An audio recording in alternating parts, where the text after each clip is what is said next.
babak baru Palestina dan kontrol dunia atas Israel. Dunia akhirnya mulai membuka mata. 70 tahun penjajahan, 70 tahun darah yang tumpah di Tanah Suci, kini mulai mendapat perhitungan. Tanggal 10 Oktober 2025 menjadi tanda sejarah babak baru bagi rakyat Palestina dan awal dari kendali dunia atas keserakahan Israel.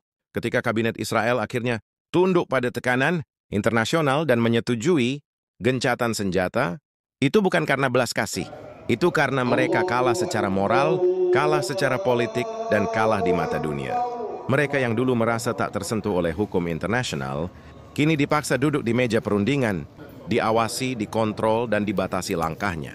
Negara-negara besar, dari Eropa hingga Asia, mulai satu suara. Cukup sudah, cukup darah yang ditumpahkan di Gaza, cukup anak-anak yang dijadikan korban ambisi politik, cukup kebohongan yang diselimuti kata pertahanan diri. Dunia kini menuntut akuntabilitas, menuntut keadilan, dan menuntut kedaulatan bagi rakyat Palestina yang berhak hidup merdeka di tanahnya sendiri. Turki, Mesir, Qatar, bahkan Uni Eropa kini menjadi bagian dari tekanan global yang tidak bisa lagi diabaikan. Israel, yang dulu bersembunyi di balik dukungan Amerika, kini mulai kehilangan legitimasi moralnya. Bahkan Washington pun di tengah sorotan dunia tak lagi bebas membela tanpa batas.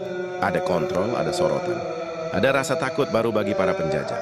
Takut akan kehilangan kekuasaan yang dibangun di atas penderitaan manusia. Rakyat Palestina menyambut babak baru ini bukan dengan euforia kosong. Mereka tahu perjuangan belum selesai, tapi mereka tahu kali ini dunia tidak lagi diam. Kamp pengungsi mulai berdenyut kembali. Anak-anak yang dulu hanya mengenal suara bom kini menyebut nama merdeka dengan mata berbinar.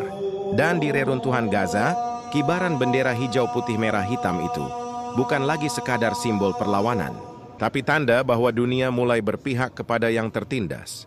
Dunia kini mulai mengontrol Israel, bukan dengan senjata, tapi dengan opini global, tekanan diplomatik, dan kekuatan moral umat manusia. Israel mungkin masih memiliki kekuatan militer, tapi mereka kehilangan narasi kemenangan. Setiap peluru yang mereka lepaskan kini menjadi bumerang di forum dunia.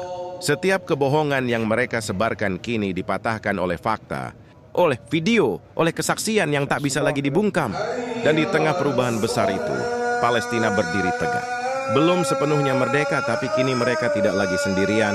Dunia mulai melindungi, dunia mulai mengawasi, dan dunia mulai menuntut tanggung jawab dari sang penjajah. Ini bukan akhir dari perjuangan, tapi awal dari babak baru sejarah. Babak di mana kebenaran menekan keangkuhan, dan kezaliman mulai kehilangan pijakan. Babak baru ketika Palestina bukan lagi korban, tapi subjek perjuangan yang mendapat dukungan umat manusia.